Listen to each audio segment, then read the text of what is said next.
Le PACASEN est une aubaine pour les collectivités territoriales. PACASEN moom si kaw si kanam, machallah. Vraiment, je me demande même s'il n'y avait pas le PACASEN, s'il n'y avait pas ce programme, qu'est-ce qu'allaient devenir certaines communes comme Sokone? Si le PACASEN n'existait pas, une commune comme Kawon l'aurait inventé. C'est un partenariat sincère, un partenariat aujourd'hui gagnant pour qu'on puisse booster le développement de nos terroirs. Nous remercions sincèrement d'abord, mais nous sommes très satisfaits.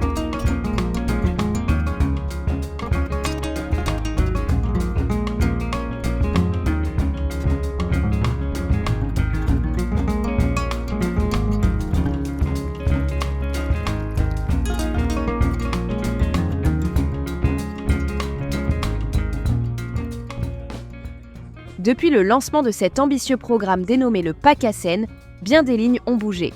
De 2018, date de son lancement, à 2024, terme de la première phase, d'importantes ressources mobilisées ont permis de réaliser d'importants projets structurants dans tous les secteurs d'activité et permis de finaliser des réformes budgétaires.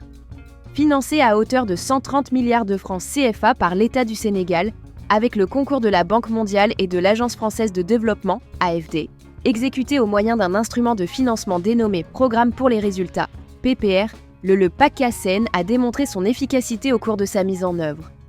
C'est un programme qui incite les collectivités locales à être performantes pour émarger au bonus financier du développement local.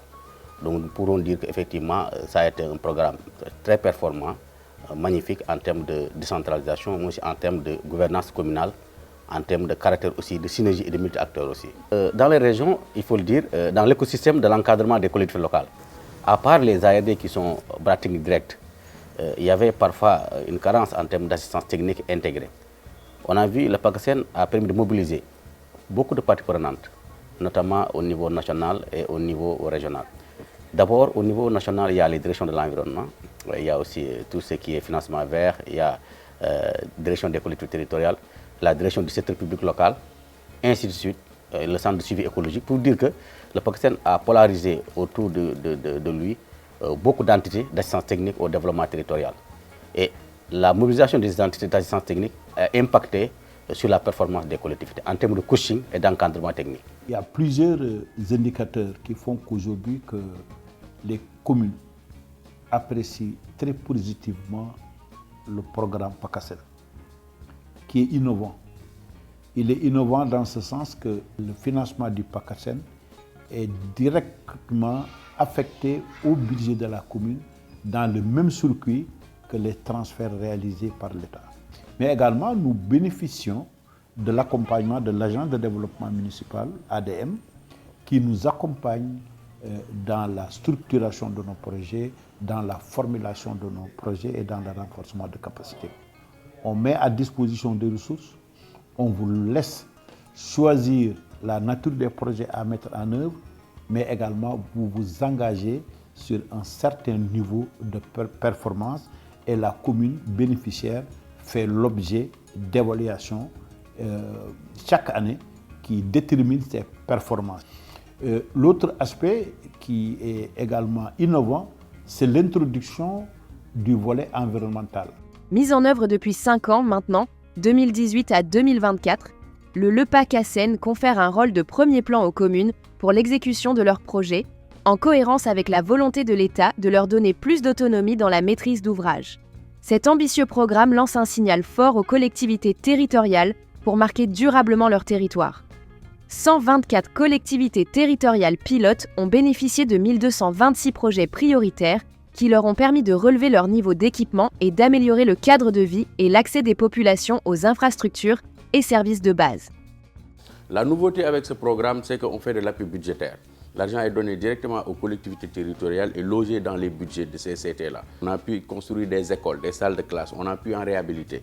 On a pu construire des postes de santé, des centres de santé, on a pu également en réhabiliter et en équiper. On a pu également soutenir le développement territorial d'une manière générale avec des projets communautaires dans le domaine des transports, mais également dans le domaine de l'entrepreneuriat avec les jeunes et les femmes.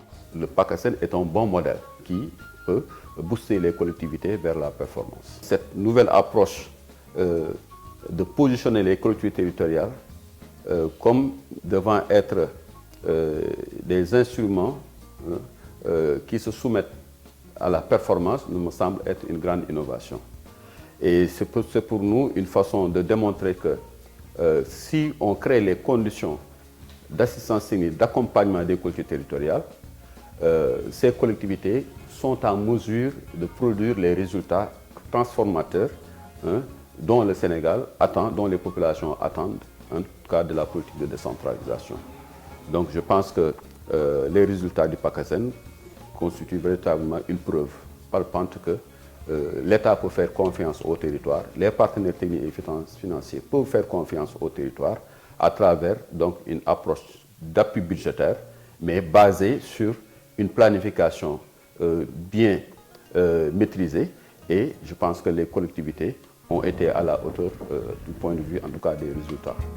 Dans les 124 collectivités territoriales pilotes, des résultats probants ont été enregistrés entre 2018 et 2024. 1226 projets d'investissement, dont 417 en cours et 809 achevés pour un cumul de bénéficiaires de 10 754 214 individus, avec un taux de décaissement variant entre 44 et 85% selon les régions. Par exemple, un des résultats transformateurs se situe dans l'amélioration sensible des transferts de l'État vers les collectivités territoriales. L'engagement du gouvernement du Sénégal d'augmenter 5 milliards de francs CFA par an les transferts financiers vers les communes a été respecté. De 42 milliards de francs CFA en 2018, les différents transferts de l'État aux collectivités territoriales sont passés à 174,719 milliards de francs CFA pour l'année 2024.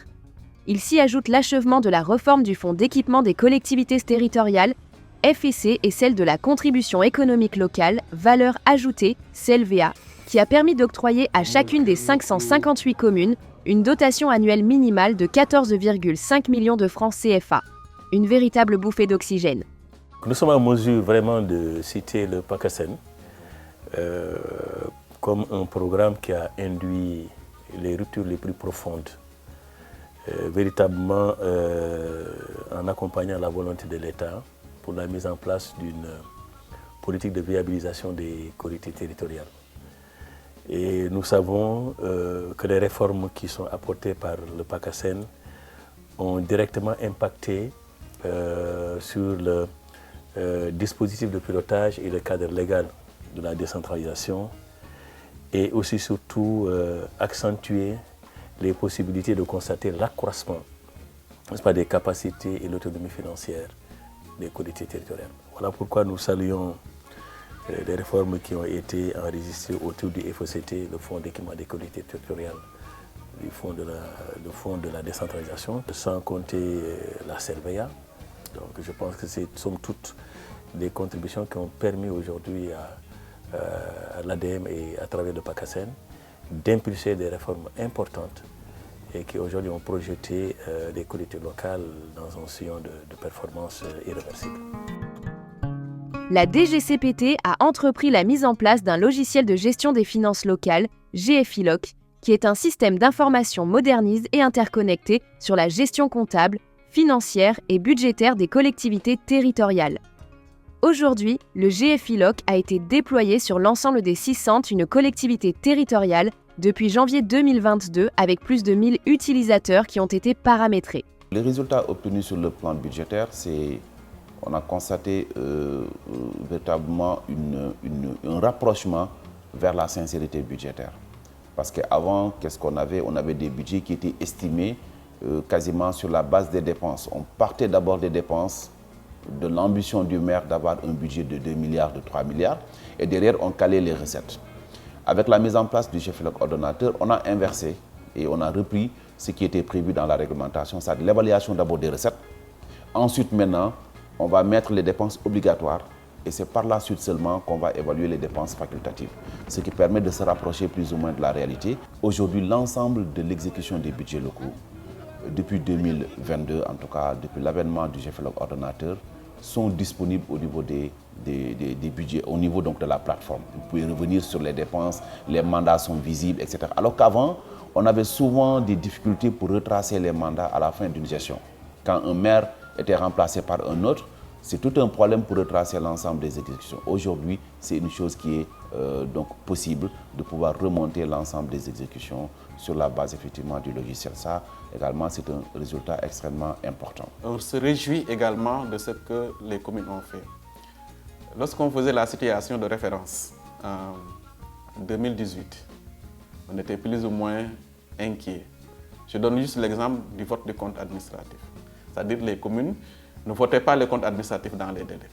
Et le délai réglementaire, je le rappelle, aux yeux de la loi, du Code général des collectivités territoriales, c'est au plus tard le 1er octobre. On doit voter avant le 1er octobre. Il n'y avait que 2 communes qui étaient en règle. Actuellement, toutes les collectivités territoriales votent leur budget avant le 31 décembre. Par rapport à la planification, lorsqu'on a fait la situation également, plusieurs communes ne le faisaient pas, ou bien il y avait des plans qui sont obsolètes. On a trouvé un instrument qu'on appelle le PTI et le PAI, et là, toutes les communes planifient leurs investissements, ne serait-ce que sur 3 ans. Voilà. Également, la gestion financière. Les communes avaient du mal aujourd'hui, parce qu'il n'y a pas beaucoup de recettes d'investissement. Ça, on le sait, il n'y a que des recettes de fonctionnement. On constate également, à travers le guichet performant, les communes ont réalisé énormément d'investissements au bénéfice des populations. Donc pour moi, le PACASEN, c'est vraiment une aubaine.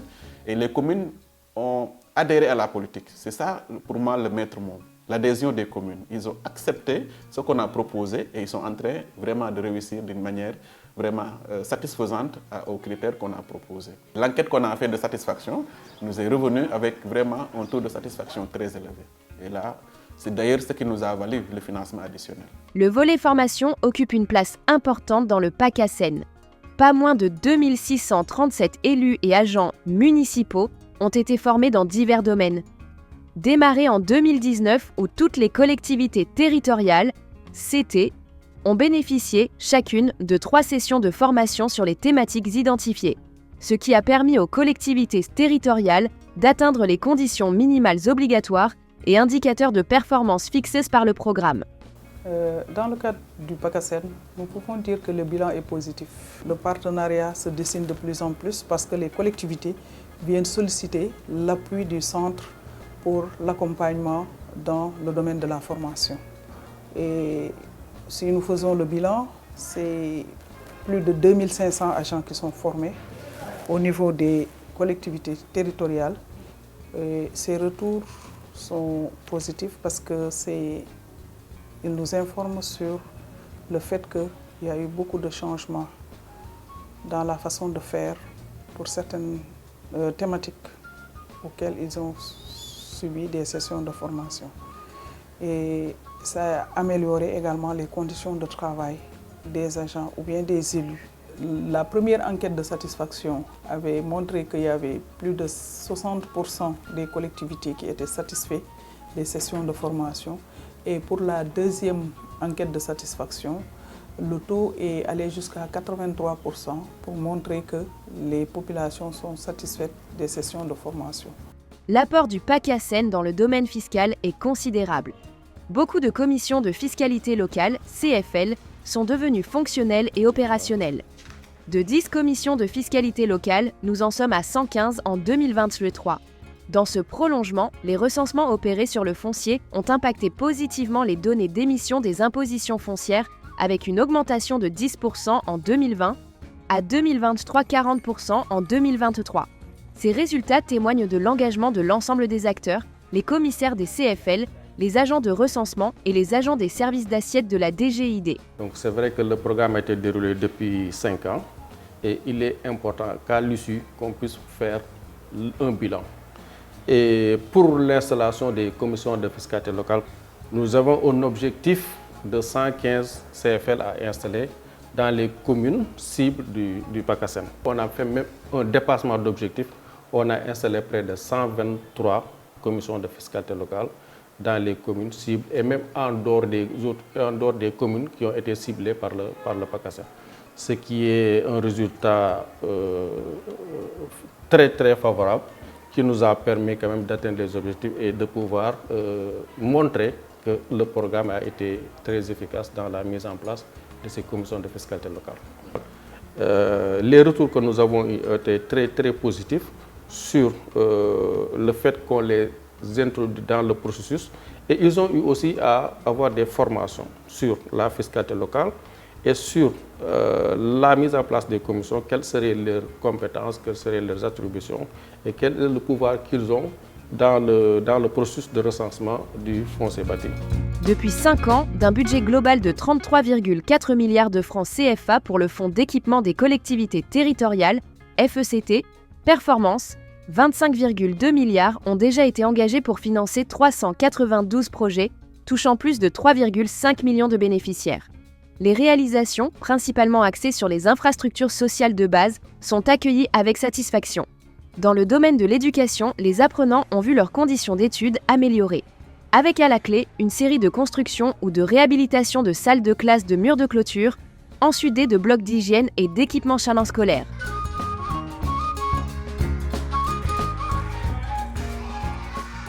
Ce constat prend plus de relief dans le domaine de la santé, où près de 2 millions de bénéficiaires ont pu utiliser avec satisfaction les services offerts dans les maternités construites et ou réhabilitées, les postes de santé clôturés accompagnés de logements de sages-femmes. La ressource en eau a été une réelle préoccupation des populations bien appréhendées par les collectivités territoriales. Des projets d'extension et raccordement de réseaux, d'adduction d'eau potable et de forages érigés, sans compter la construction de toilettes et l'acquisition de bacs à ordures qui ont soulagé 255 757 bénéficiaires.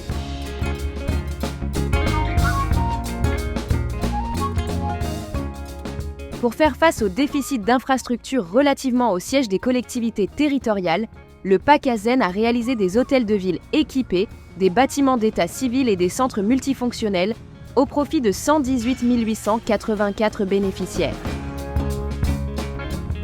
Pour le rayonnement du sport dans les collectivités territoriales, d'importantes réalisations de plateaux multifonctionnels, de réhabilitation de stades ont été offertes à la jeunesse.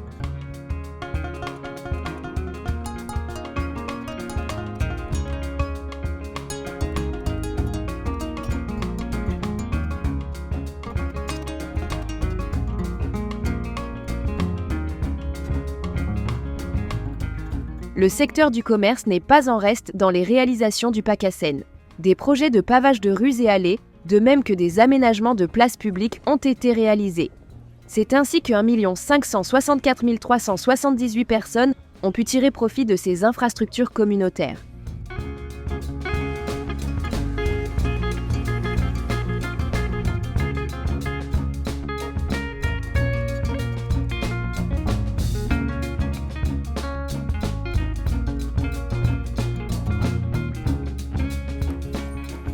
Pour rentabiliser leurs investissements à travers les recettes fiscales, une partie des dotations a été consacrée à la construction et la réhabilitation de marchés, la construction de souks et halles, également la construction d'un centre commercial bénéficiant à 225 609 habitants.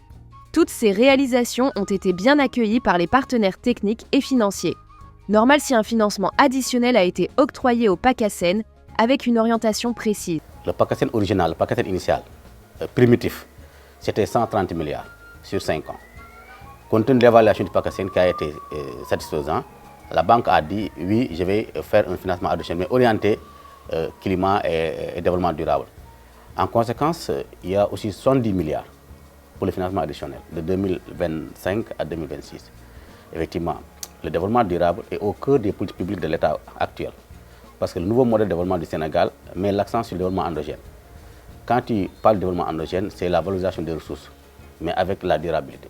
Et nous estimons effectivement que le financement additionnel, les axes, le contenu de la composante climat est en lien avec le nouveau modèle de développement du Sénégal sous l'égide du président Bassirou Diomaye Faye.